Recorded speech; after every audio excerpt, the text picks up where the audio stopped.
Bien, buenos días a todos. Estamos contentos de estar aquí y aquellas personas que nos visitan por primera vez, pues estamos también contentos de que estéis aquí por primera vez y esperamos que no sea la última. A raíz de lo que estaba diciendo Eddie, me ha venido a la mente una frase de Lutero que decía: me miré a mí mismo y vi que era imposible salvarme, pero miré a Jesús y vi que era imposible perderme. Es una frase potente, ¿no? Y bueno, y salgo de nuevo con el trigo porque estamos en una serie que habla de Ruth y lo que vimos la semana pasada es que la acción se desarrolla en un día de trabajo. Hablábamos de el trabajo como un lugar de expresión de la bondad. O sea, a veces el trabajo la verdad es tan difícil que decimos, es que el trabajo es complicado, pero ahí estás porque Dios te ha puesto y es un lugar donde podemos expresar bondad, como lo hizo también Boaz con Ruth. Y la semana pasada terminamos el mensaje dando a cada uno una espiga que nos recordaba dos cosas, ¿no? Repito esto para aquellos que no tienen su espiga, pues que hay una para ti, ¿de acuerdo? La primera era que esta espiga nos recuerda que Dios fue bondadoso para con Ruth. No tenía nada que comer, pero Dios proveyó ya desde la antigüedad para que no le faltara alimento a la gente necesitada y la gente pobre, dejando caer ahí en el trigo, en el campo, pues espigas que los necesitados podían recoger y con eso podían vivir. Por lo tanto, es un símbolo de la provisión de Dios y la bondad de Dios, la generosidad de Dios para con nosotros. Pero también nos recuerda a Boaz, que fue un hombre generoso. Al mismo tiempo que él recibió bondad de parte de Dios, pues él también la daba, en este caso a Ruth, y también nos recuerda que nosotros también debemos ser como Boaz y ser bondadosos y generosos como Dios lo ha sido con nosotros. Así que al final de la reunión, pues si no tienes y la quieres llevar, siempre nos recuerda, cuando hay una ilustración, siempre nos acordamos del contenido del mensaje. Decíamos que la bondad de Boaz era una bondad como las tallas de la ropa, ¿no? XXL. Hay grados de bondad, grados de generosidad, grados de compromiso, etcétera, etcétera, grados de disposición a servir, ¿no? Pero el grado de Boaz era la talla más grande, la talla XXL. Y lo vemos que lo desarrolla, esa bondad que se desarrolla en un día de trabajo, con una persona que está ahí, dirigida por Dios, para recibir esa bondad a través de la generosidad de Boaz. La bondad de Boaz es como un símbolo de aquel que va a ser el nuevo Boaz, que es Jesús, que también nos va a tratar a cada uno de nosotros con bondad y con generosidad. Vimos que era bondadoso, pero hoy vamos a ver que esa bondad sigue, porque lo que vimos la semana pasada es que esa acción se desarrolla durante un día entero de trabajo, pero vimos solamente la primera parte del día. Y vamos a ver que la bondad no cesa, sino que sigue actuando a lo largo de todo el día, ¿de acuerdo? Así que la bondad de Boaz podríamos decir que es una bondad que no tiene límites y que no se limita a una necesidad concreta o a un tiempo concreto, sino que se expande en el tiempo, como es la bondad de Dios para con nosotros. Vamos a Ruth, capítulo 2, versículo 14 al 23, y vemos aquí pues la historia que sucede por la tarde en ese campo de trigo. Y Boaz le dijo a la hora de comer a Ruth: ven aquí y come del pan y moja tu bocado en el vinagre. Y ella se sentó junto a los segadores y él le dio del potaje y comió hasta que se sació y le sobró. Luego se levantó para espigar y Boaz mandó a sus criados diciendo que recoja también espigas entre las gavillas y no la avergoncéis. Y dejaréis también caer para ella algo de los manojos y lo dejaréis para que lo recoja y no la reprendáis. Espigó pues en el campo hasta la noche y desgranó lo que había recogido y fue como un efa de cebada. Y lo tomó y se fue a la ciudad y su suegra vio lo que había recogido y sacó también luego lo que había sobrado después de haber quedado saciada y se lo dio a Noemí. Y le dijo a su suegra: ¿dónde has espigado hoy? ¿Dónde has trabajado? Bendito sea el que te haya reconocido. Y contó ella a su suegra con quién había trabajado y dijo: el nombre de aquel varón con quien hoy he trabajado es Boaz. Y dijo Noemi su nuera, sea él bendito del Señor, pues que no te ha rehusado a los vivos la benevolencia que tuvo para con los que han muerto. Después le dijo Noemí, nuestro pariente es aquel varón y uno de los que puede redimirnos. Es nuestro pariente y uno de los que puede redimirnos. Ahora explicaremos eso. Y Ruth, la moabita, dijo, además de esto, no solamente eso, además de esto me ha dicho, júntate con mis criadas hasta que haya acabado toda mi siega. Y Noemí respondió a Ruth, su nuera, mejor es, hija mía, que salgas con tus criadas y que no te encuentren en otro campo. Estuvo pues ahí junto con las criadas de voz espigando hasta que se acabó la siega de la cebada y la del trigo. Fue toda la temporada, ¿de acuerdo? Y vivía con su suegra. Por lo tanto, decíamos que esto ocurre al mediodía, un poquito antes de la hora de comer. Ruth había estado desde la mañana hasta el mediodía trabajando, había llamado la atención de su disposición a recoger espigas, hasta tal punto que llama la atención del responsable de los segadores y también de voz cuando llega allí, que le ve que no para, ¿de acuerdo? Pero ya llega la hora de comer y esta parte del 14 al 23 narra lo que ocurre a la hora de comer y cuando ella vuelve a casa por la noche y le cuenta a Noemí, pues cómo había ido el día, como la mujer que dice al marido, oye, ¿cómo te ha ido el día? ¿De acuerdo?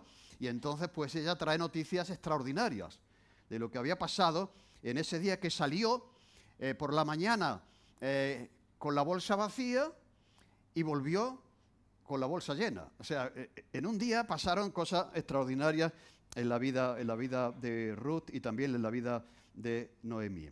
La bondad y la generosidad pueden cambiar la vida de una persona. Cuando alguien te hace un favor, cuando alguien te presta su ayuda, cuando alguien dice cuenta conmigo, es que al otro le cambia la cara. Porque no es frecuente, no suele ocurrir, ¿no? Y no solamente eso, puede cambiar un momento puntual de la vida, sino que puede cambiar la vida entera cuando alguien te trata con bondad y te trata con generosidad. Llegas por la mañana sin nada y te vuelves no solamente con la bolsa llena, sino con esperanza de un futuro mejor, puesto que además vos le había dicho, quiero que te quedes en mi campo durante todo el tiempo que dura la siega, ¿vale? No solamente comida para hoy, sino también es comida para mañana y para pasado mañana y para toda la temporada de la siega. Y eso es lo que Dios ha hecho con nosotros. No ha hecho una bondad puntual en un momento determinado y luego se olvida, nos deja nuestra suerte, sino que también continúa cada día para con nosotros. Y Él espera que como voz seamos también generosos y también seamos bondadosos y tratemos a los demás con bondad y con generosidad. En un tiempo de desprecio hacia cierto tipo de personas que se miran así por encima del hombro y se desprecian, ¿no? Tenemos que tratar a la gente con bondad y también con generosidad.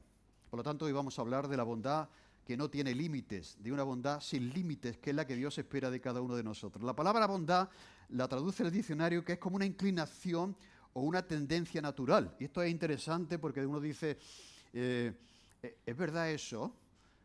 Porque no todo el mundo es bondadoso. Sin embargo, la bondad es una cualidad divina, es un atributo de Dios comunicable que Él ha comunicado a los seres que ha creado y la gente es bondadosa. Tiene capacidad para serlo. Por eso hay mucha gente que es atea y es bondadosa. La bondad no está solamente en el ámbito de la iglesia y de los cristianos. Hay gente que no es cristiana y que es sumamente generosa y sumamente bondadosa. ¿Por qué? Porque está la imagen de Dios, ese atributo de bondad en ello, ¿de acuerdo?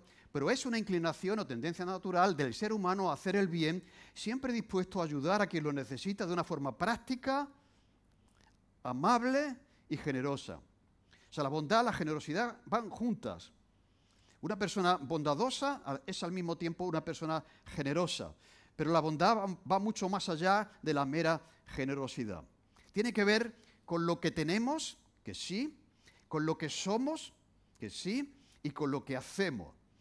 Últimamente se escucha a mucha gente decir, yo quisiera ser recordado como una persona buena, ¿a que sí? Algunas personas que están acabando su vida o que no la están acabando, pero que han triunfado en la vida. Bueno, ¿tú cómo quisieras ser recordado? Pues yo quisiera ser recordado como una persona buena, como una persona bondadosa. Es un buen elemento a tener en cuenta a la hora de cómo queremos ser recordados el día de mañana, ¿de acuerdo? Tiene que ver con lo que tenemos, con lo que somos y también con lo que hacemos. Por lo tanto, la bondad hace a la gente mejor persona, porque a la medida que somos bondadosos, nos parecemos más a Dios, que lo es, y somos mejores personas, ¿no? ¿No es verdad eso? Una persona bondadosa es mejor persona que aquella que no lo es. Nos hace mejores personas, nos hace mejores esposos, nos hace la bondad mejores esposas, nos hace mejores padres, nos hace mejores hijos, mejores trabajadores, nos hace mejores jefes. Un jefe bondadoso marca la diferencia, nos hace mejores amigos, mejores vecinos, mejores hermanos, mejores cristianos, y una iglesia bondadosa es una iglesia mejor. Nos hace, si hay gente bondadosa dentro de la iglesia, nos hace una iglesia mejor. Nos hace cristianos bondadosos y al mismo tiempo cristianos útiles. O sea, la bondad quiere decir que somos útiles, no para nosotros, sino para los demás. De alguna manera somos cristianos útiles para otros, como lo fue Boz para con Ruth y para con Noemi. Así que fue bondadoso Boz con Ruth, y vamos a seguir explorando esa bondad sin límite de Boz en el pasaje que hemos leído. Expresiones de bondad sin límite en Boz. En primer lugar, vemos, por lo que hemos leído, que la bondad y la generosidad de Boz es continua, es abundante y es práctica. Y Boz le dijo a la hora de comer, ¿de acuerdo? Ven aquí y come del pan y moja tu bocado en el vinagre. Esto no suena bien, esto del vinagre, mojar el pan. Pero cuando Jesús estaba en la cruz, dice que le dieron vinagre. ¿Eso qué es? Es una bebida que bebían los pobres, que era vino mezclado con agua. Un vino de mala calidad, se le echaba un poquito de agua y se ve que mojaban, fue lo que le dieron a Jesús en la cruz, ¿de acuerdo? Vinagre. Y ella se sentó junto a los segadores y él, personalmente, le dio del potaje, que eran cereales como una habichuela o algo así, un potaje que se comía en el campo, y comió hasta que se sació y le sobró. Bien, aquí que vemos lo que he dicho, hay generosidad continua, abundante y práctica. Una talla XL de la bondad. No se limita Boz a hacer lo que más o menos se le pide por ley, no saca un 5 raspado en bondad, ¿de acuerdo? Sino que saca de verdad un sobresaliente en bondad, ¿no? No pone límite en la bondad de este hombre y va mucho más allá de lo que le pide la ley, como vamos a ver después.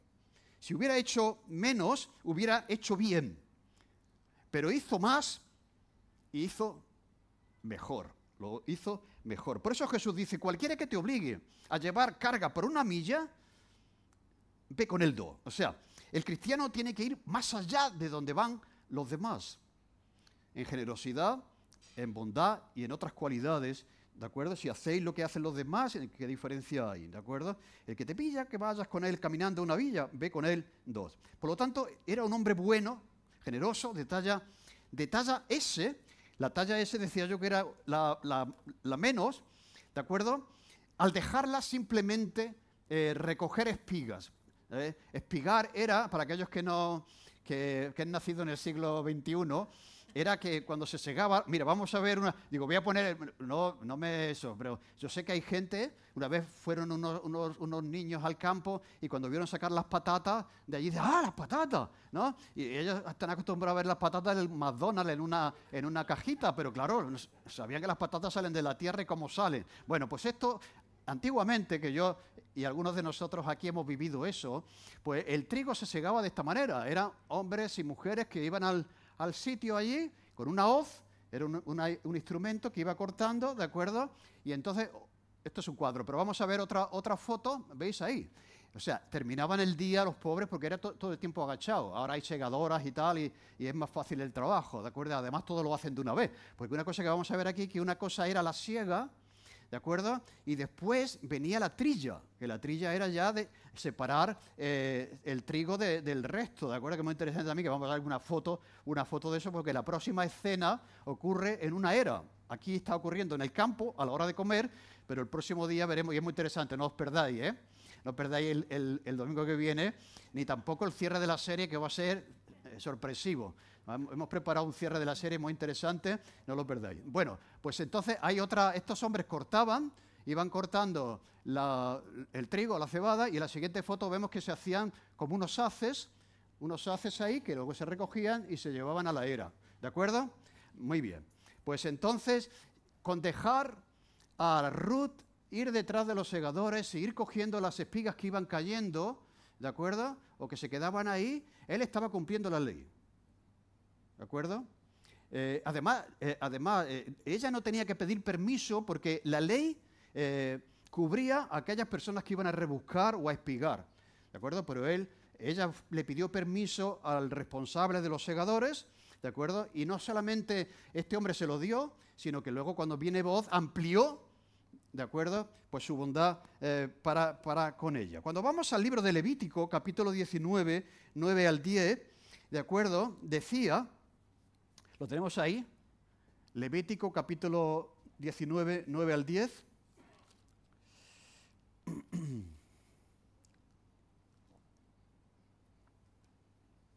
Dice, cuando siegues la mies de tu tierra, no segarás hasta el último rincón de ella, ni espigarás tu tierra segada. ¿Veis? Por ley, tenían que dejar los extremos del campo sin segar, y luego lo que se caía por allí no lo podían recoger porque por ley Dios lo había establecido para que la gente necesitada pudiese abastecerse de esto, ¿no? Y no rebuscarás tu viña, ni recogerás el fruto caído de tu viña, para el pobre y para el extranjero lo dejarás. ¿De acuerdo? No solamente se trataba del trigo, sino que también se trataba del resto de los productos, en este caso de la viña. Cuando vamos a Deuteronomio capítulo 24, versículo 19, dice lo siguiente: cuando siegues tu mies en tu campo y olvides alguna gavilla en el campo, no volverás para recogerla, será para el extranjero, para el huérfano, para la viuda, para que te bendiga el Señor Dios en toda la obra de tu mano. ¿De acuerdo? Pues, por lo tanto, ella sale por la mañana con la esperanza, Ruth, de que encuentre a alguien que la trate con favor, para que ella pueda recoger el trigo que sobra, ¿de acuerdo? Y entonces lo encuentra en Booz. Y a la hora de comer, lo que hacían los segadores es que se iban a una choza que se preparaba para resguardarse del calor, ¿de acuerdo? Y entonces, como vemos aquí, mojaban en vino y también comían un potaje que se preparaba, ¿de acuerdo? Es típico a la hora de comer, tal. Pero los que iban rebuscando, pues se llevaban el tupper de su casa y se iban, los pobrecillos, lejos de donde estaban los trabajadores. Era una manera también de discriminar, ¿no? Pues unos se ponían allí en la casa, resguardados un poco del sol, y comían una comida abundante, como vemos aquí, pero los pobres que no tenían nada, pues iban con el tupper y se iban allí lejos, debajo de un árbol, ¿de acuerdo?, para no molestar a nadie, y comían su comida para pronto empezar y seguir rebuscando, ¿no? Y probablemente eso es lo que iba a hacer Ruth. Y a la hora de comer, que él sabe lo que va a pasar, él le dice a ella, ven aquí, y come del pan y moja tu bocado en el vinagre. Lo cual quiere decir que Booz era, ya lo hemos visto, era un buen jefe porque comía con los empleados, comía allí con ellos, ¿de acuerdo? Comía ahí con ellos. Pero le dice a ella, ven aquí. Mira, es más que un cambio geográfico o de posición en el campo, ese ven aquí. Es un cambio de dignidad de la persona a la que se le dice ven aquí. Es un cambio de posición en muchos sentidos, no solamente geográfico, que se quiere sentar allí, pero ahora está aquí con el jefe y con el resto de empleados. Por lo tanto, él le invita a la mesa a sentarse con él, a guardar el tupper que traía, ¿de acuerdo?, y comer del pan que él le ofrece. Esto es lo que hace Jesús con nosotros, ¿de acuerdo? Y mojar también del vinagre. Y más adelante todavía vemos que él le sirve el potaje. Imagínate que un rey le diga al personal del servicio que le sirve la comida y le arregla la casa, etcétera, mira, deja de comer en la cocina y vente aquí con nosotros, con la familia, siéntate y come lo mismo que nosotros comemos, y además el rey le sirve al empleado el potaje u otra comida, ¿de acuerdo? Eso es algo muy difícil de ver, porque se mantienen estas diferencias sociales de posición, de poder, etcétera, ¿no? Pero él está diciendo, ven aquí, la dignifica, la considera, le da valor como persona. Y es lo que hace Cristo con nosotros. Mira, más adelante Cristo dice, he aquí yo estoy a la puerta y llamo. Si alguno oye mi voz y abre la puerta, yo vendré a él y cenaré con él y él conmigo. O sea, Jesús tiene una mesa preparada, abundante, más que un potaje. Y nos invita a nosotros a comer con él. Si todavía no has entregado tu vida a Cristo, Él te está invitando a sentarse en su mesa. Una mesa de provisión, una mesa de bendición, una mesa que te va a llenar hasta saciarte. ¿De acuerdo? Solamente está llamando. Estoy a la puerta y llamo. No te esfuerzo, no te obligo. Tienes que tomar la decisión de abrir. Pero cuando abras la puerta, verás que tengo una mesa preparada, abundante, para ti. Cenaré con Él y Él conmigo. El rey del universo quiere sentarse contigo a comer. Eso no lo haría ningún rey. Él te invita a sentarte en su mesa. Y los cristianos tenemos la esperanza que un día nos sentaremos en esa mesa que yo no sé cómo el catering, cómo se va a apañar, porque ahí estarán sentados todos los redimidos del mundo, de la historia, ¿no? Y Jesús mismo nos va a servir. ¿Cuánto anhelo comer con vosotros en ese día esta cena? Muy bien, entonces hemos visto eso acerca de esa bondad que es generosa, es continua, es abundante, es práctica. Y siempre pretende la bondad de voz dignificar a la persona. Ahora vamos a ver que hay bondades que no dignifican a la persona. Entre comillas, bondades, ¿no? Entonces, en segundo lugar, vemos que la bondad y la generosidad, por otro lado, no debe llevarnos a ser dependientes. Muy bien, han estado comiendo, disfrutando de esa generosidad abundante de voz, pero dice el versículo 15 que se levantó primero que nadie para seguir espigando. ¿No? Primero que nadie. Porque luego se quedan allí el resto de trabajadores y voz le va, como vamos a ver, le va a pedir una cosa, ¿no? Pero ella se levanta corriendo porque tenía que seguir trabajando. Ella podía haber pensado, oye, que me ha tocado la lotería con este hombre.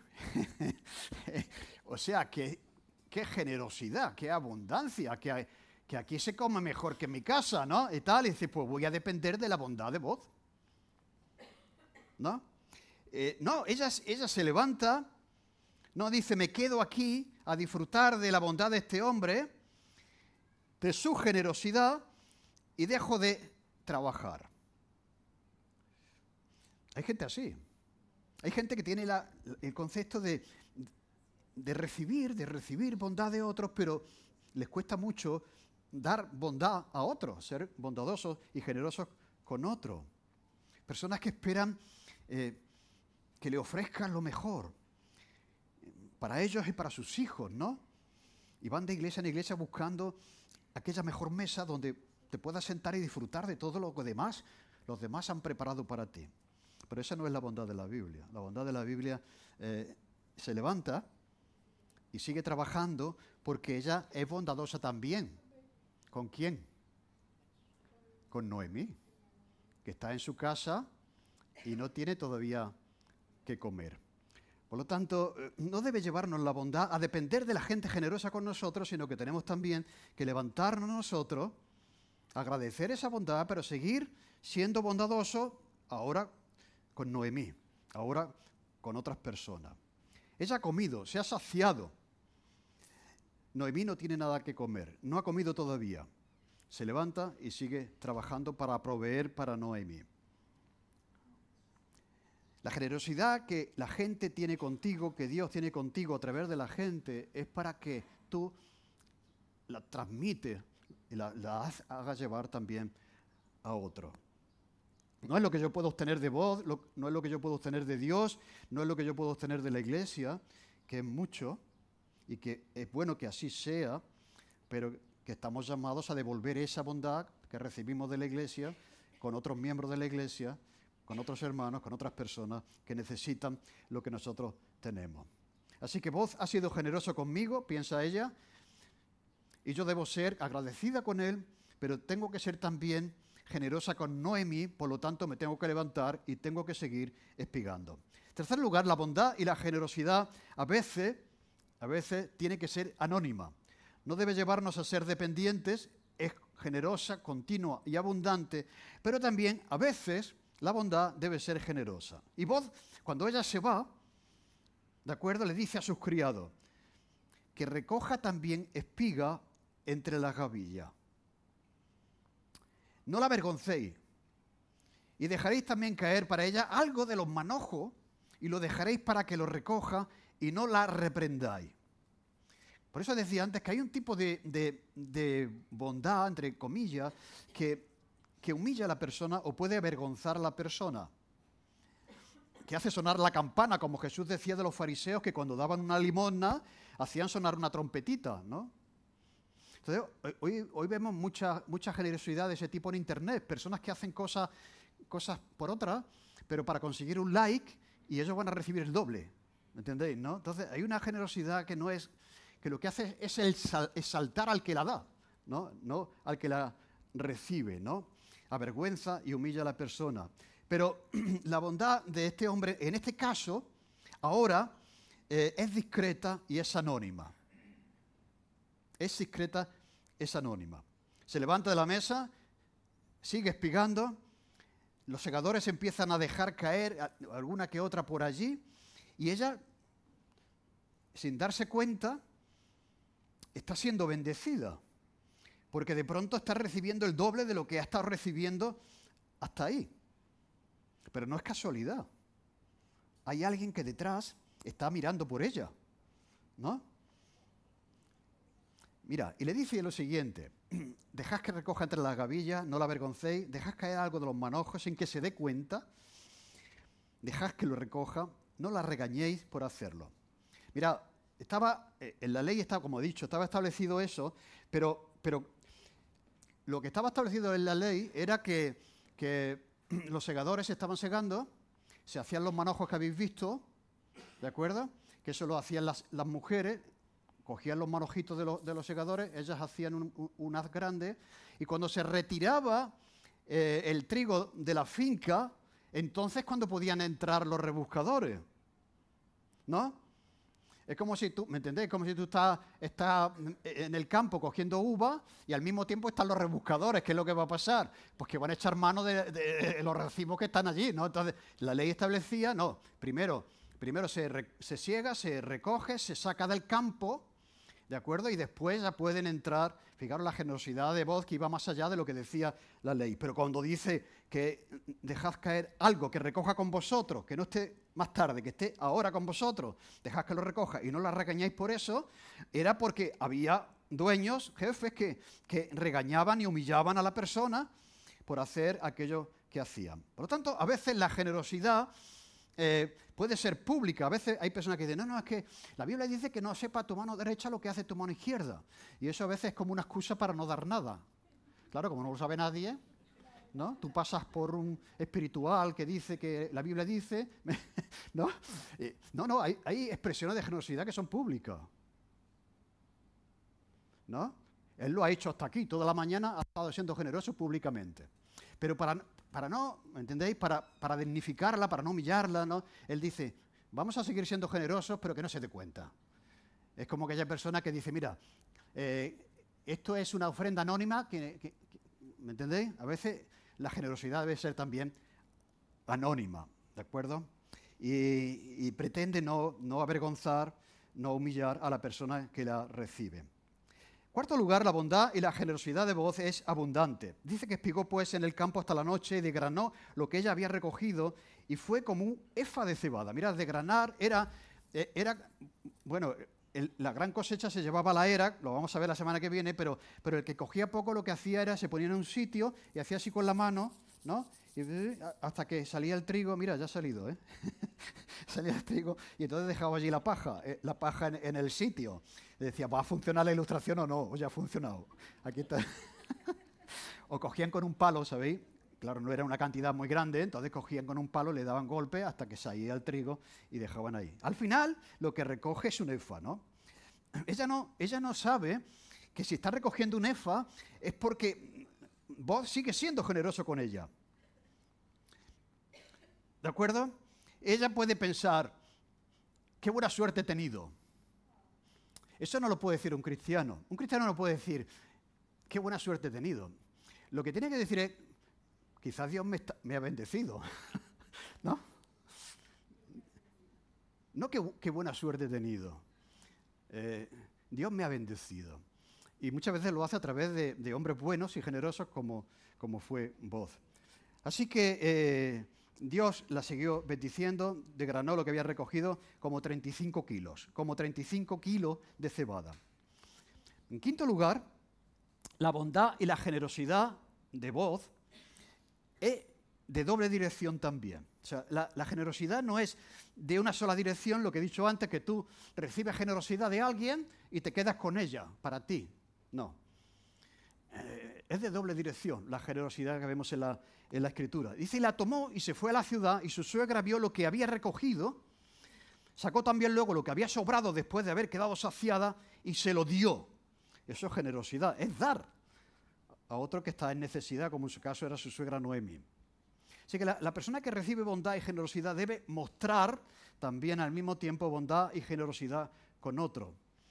Y la verdadera motivación para todo en la vida cristiana no es por obligación, no es porque se te machaca y venga que tienes que ser generoso, es porque tienes que pensar que tenemos que ser generosos porque Dios lo está haciendo contigo. Que tenemos que amar porque Dios te ha amado primero. Que tenemos que mostrar favor y gracia con la gente porque Dios ha mostrado gracia y favor primero con nosotros. Debemos ser generosos porque Él sigue siendo generoso con cada uno de nosotros. Esa es la verdadera motivación. Porque si estás dando, si estás tratando con gracia por otra razón, por obligación, porque tienes que ser un buen cristiano, porque tienes que dar un buen testimonio, no es correcta la motivación. La motivación para servir no es que, hoy me siento ya cómodo porque me están diciendo yo no estoy sirviendo, me voy a tener que servir. No, eso no. Dios te está sirviendo a ti. Ve y haz tú lo mismo. Dios te está tratando a ti con educación, con bondad. Haz tú lo mismo con la gente que te encuentras en la calle, en el instituto, en la universidad, en el trabajo, etcétera, ¿no? Dios es generoso contigo. Te provee de un salario, tienes que ser generoso tú también y no quedarte con todo, suplir las necesidades de los demás. Conociendo a Ruth, ya porque la vamos conociendo un poquito, ella estaba comiendo, disfrutando del potaje que le había servido Boaz, pero yo creo que en el fondo no estaba disfrutando completamente. ¿Sabéis por qué? Porque estaba pensando en que su suegra, la pobre, no estaba comiendo lo que ella podía disfrutar, ¿no? Y yo me imagino a Ruth que está comiendo y lleva en el bolso y ve que sobra un bollo, como cuando vamos al restaurante, ¿no? Que sobra el bollo y dice, este me lo llevo, ¿no?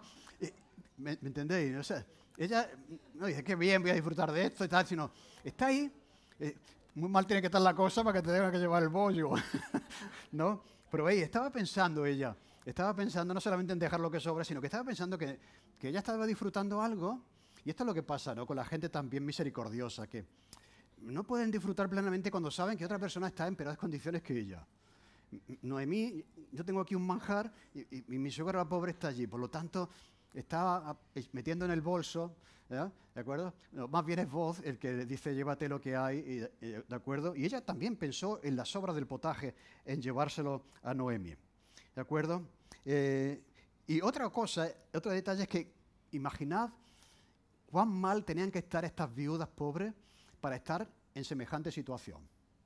¿A que sí? O sea que a veces podemos pensar, o sea, una persona que necesita que otra le traiga comida de la boda, porque ha sobrado y se la traiga, muy mal tiene que estar esa criatura, esa persona, económicamente y también en necesidad tremenda, ¿no? Y Ruth fue generosa con Noemí. Y la generosidad produce un efecto, y es lo que vamos a ver en la segunda parte, el efecto que produce la generosidad de Boaz, ¿de acuerdo?, que la da en aquellos que la reciben, como en este caso Ruth y Noemí. Dice el Señor Jesús que más bienaventurado es dar, no lo dice Pablo en Hechos, que lo había dicho Jesús, más bienaventurado es dar que recibir. ¿De acuerdo? Hay bendición en el dar, también es bendición el recibir, ¿no? Pero hay bendición en las dos cosas. Y aquí vemos la bendición del recibir. Y la primera cosa, la primera bendición es que hay buenas noticias. Hay buenas noticias. Esa se fue por la mañana diciendo, espero que alguien tenga misericordia de mí y me deje rebuscar trigo, ¿no? Y ahora viene por la tarde con la bolsa llena. Aquí, amigo, ha pasado algo, ¿no? Aquí ha sucedido algo. Hay una buena noticia. Por eso Noemí, cuando la ve llegar, le dice, ¿dónde has estado?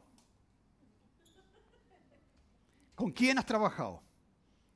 Bendito sea el que te ha recibido. O sea, nada más que lo que ella trae demostraba que algo grande había pasado ese día, ¿de acuerdo? ¿Quién ha sido? ¿Quién ha sido? Tenía curiosidad por saber el sitio donde había espigado, porque no era frecuente que alguien volviese después de un día de trabajo, ¿de acuerdo? Con un saco de cebada y con una bolsa de comida llena, ¿de acuerdo? ¿Quién será la persona que te ha tratado con bondad y con misericordia?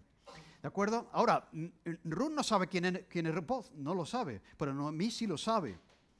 ¿De acuerdo? Y dice, bendito sea el que te ha reconocido. Cuando tú recibes bondad, ¿qué le dices a la persona? Que Dios te bendiga, ¿no? Dice, bendito seas. O sea, estaba en un aprieto, no tenía nada que comer, ¿no? Decimos gracias y decimos que Dios te bendiga. Esto fue lo que hizo Noemí. Pero Ruth se queda también un poco sorprendida porque no sabía quién era Boaz, pero Noemí lo sabe perfectamente.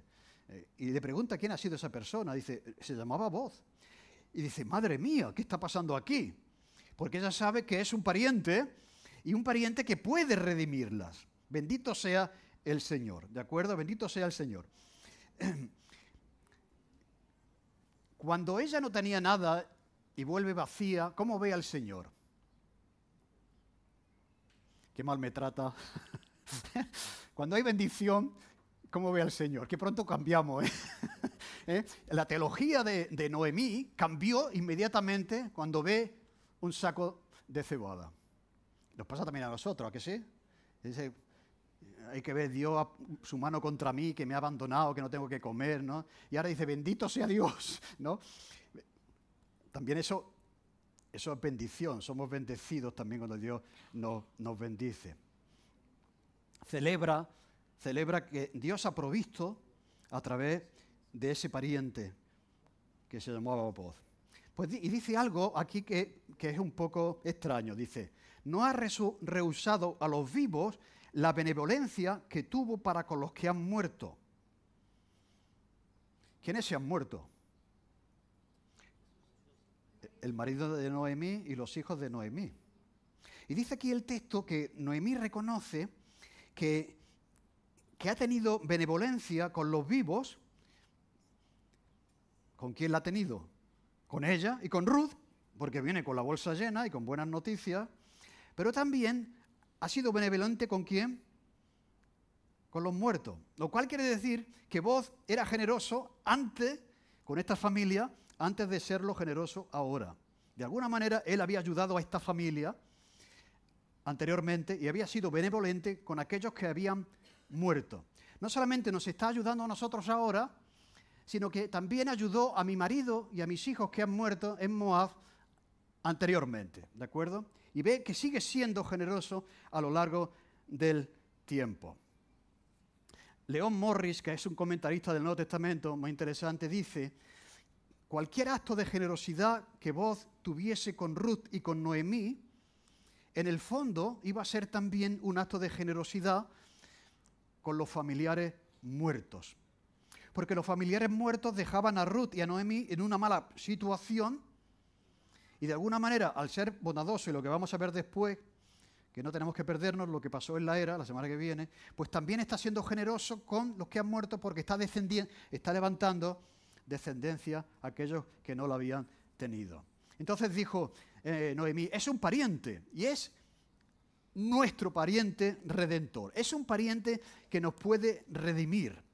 Bien, esto hay que explicarlo para aquellos que quizás no conocen el concepto. La palabra es Goel en el Antiguo Testamento y ya es como una semilla que Dios está sembrando en el pasado para que cuando llegue el Goel con mayúsculas, que es el Señor Jesús, que es el Redentor, con mayúsculas, pudiésemos entender qué era eso del Goel, qué era eso del Redentor. Dios había establecido que si una viuda moría sin descendiente y se quedaba sin hijo y sola, pobre y desamparada, un miembro de la familia, por ley, estaba obligado a casarse con esta viuda para levantar descendencia a ese familiar muerto. Eso lo vemos en Levítico 25:25. No sé si lo tenéis por ahí, Levítico 25:25, donde habla específicamente, en este caso, dice, cuando tu hermano empobreciere y vendiere algo de su posesión, entonces su pariente más próximo venderá y rescatará lo que su hermano hubiere vendido. O sea, la tierra, cuando se repartió la tierra en tiempo de Josué, la tierra era del Señor y la tierra fue repartida igualitariamente a todas las tribus, ¿de acuerdo? ¿Y qué pasaba si una persona por una desgracia, por una enfermedad, no tenía dinero, tenía que vender la casa, tenía que vender la tierra y perderla? Dios había establecido por ley, ¿de acuerdo?, que a los 50 años la tierra tenía que volver a su dueño original.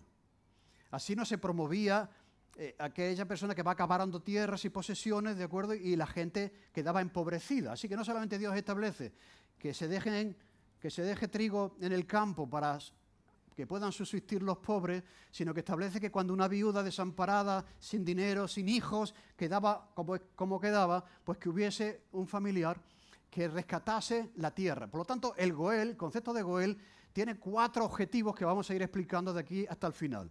El primero era la tierra. O sea, si se pierde la tierra por la razón que sea, un familiar tiene la obligación de comprar esa tierra. Más adelante lo vamos a ver la semana que viene. Porque no se trataba solo de rescatar a la viuda para que tuviese descendencia, sino que también rescatar la tierra, para que tuviese descendencia y tierra. ¿De acuerdo? Por lo tanto, este texto habla de el rescate de la tierra. Y el segundo, Deuteronomio capítulo 25, versículo al 10, trataba de rescatar la descendencia. Cuando hermanos habitaren juntos y muriere alguno de ellos y no tuviere hijo, la mujer del muerto no se casará fuera con hombre extraño, su cuñado se llegará a ella y la tomará por su mujer y hará con ella parentesco. ¿Qué está haciendo Dios? Tener misericordia de las viudas que se quedaban sin descendencia. Provee para que recuperen su tierra si la habían perdido por alguna causa, pero provee también para que puedan tener hijos y el nombre del marido muerto pudiese continuar en Israel. Eso era el Goel, eso era el rescatador. Y había unos requisitos para ser un pariente rescatador. Tenía que ser un pariente próximo, ¿de acuerdo?, que tenía esa obligación por ley de rescatar la tierra y de rescatar también a la viuda. Ese concepto del rescatador apunta a Jesucristo. Porque voy a decir otra tercera razón del Goel. Cuando un familiar no solamente pierde la tierra, sino que pierde la casa, sino que pierde el dinero que tiene ahorrado en el banco, y el banco le exige que pague lo que debe, en aquel tiempo las personas, no tengo nada, pues soy tu esclavo. ¿De acuerdo? Y entonces servían como esclavos a aquellos que se habían convertido en sus dueños porque habían comprometido una deuda con estas personas. Por lo tanto, esas personas quedaban esclavas. Y otra responsabilidad del Goel era venir y rescatar para que tuviese libertad a aquella persona que la había perdido, ¿de acuerdo?, por diferentes causas. ¿De acuerdo? ¿Qué es lo que hace Cristo con nosotros? Hemos perdido la libertad. Hemos pecado. Y es el Goel que viene a comprar nuestra libertad y el precio que paga es su vida y su sangre. Así que este concepto, que puede parecer cultural y extraño, tiene un sentido porque nos va preparando que cuando llegue Jesús se convierte en nuestro Goel. es nuestro pariente cercano, ¿de acuerdo?, que nos rescata. En segundo lugar, no solamente es un pariente redentor, esto es una buena noticia, hay esperanza, sino que también hay noticias de provisión. Dice que Ruth, la moabita, dijo, además de todo eso, júntate con mis criadas, me ha dicho, hasta que vaya acabando todas las mis siegas. Y Noemí respondió a su nuera, hija, quédate ahí, mejor que te quedes en su campo. Y estuvo pues junto a las criadas de Booz espigando hasta que se acabó la siega de la cebada y del trigo y vivía con su suegra. Ya Marco en el mensaje nos explicó cuánto tiempo duraba eso. La siega de la cebada era primero, después viene la siega del trigo, que viene segundo, y después viene la trilla, el recogimiento de la cosecha, que era en tiempo de Pentecostés. Esto eran como 3 meses y pico de trabajo, asegurado de abundancia, de provisión, ¿no? O sea, aparte de la esperanza de que hay un redentor, un pariente, que vamos a ver cómo lo resuelve en el capítulo siguiente, aparte de eso tenemos ya la seguridad que durante el verano no nos va a faltar comida en la mesa. Así que Dios es así. Dios es sumamente generoso y también de verdad nos confunde. Nosotros estamos en un momento y dice, qué mal estoy, esto es el fin, esto ya no puede cambiar, te levantas por la mañana y por la tarde vienes con el saco de cebada lleno. Dios puede cambiar la historia de una persona en un día y a veces en un segundo. Simplemente con abrir la puerta de tu corazón a Cristo que está llamando, ya pasas directamente al salón donde hay una abundante cena. Y Jesús se va a sentar contigo y te va a ofrecer del potaje. Por lo tanto, no perdamos la esperanza. Un día las cosas pueden estar muy mal, pero por la tarde, de verdad, pueden estar mejor, imposible. Mejor no puede ser. ¿Gracias a qué? A la generosidad de Dios a través de la generosidad de Booz.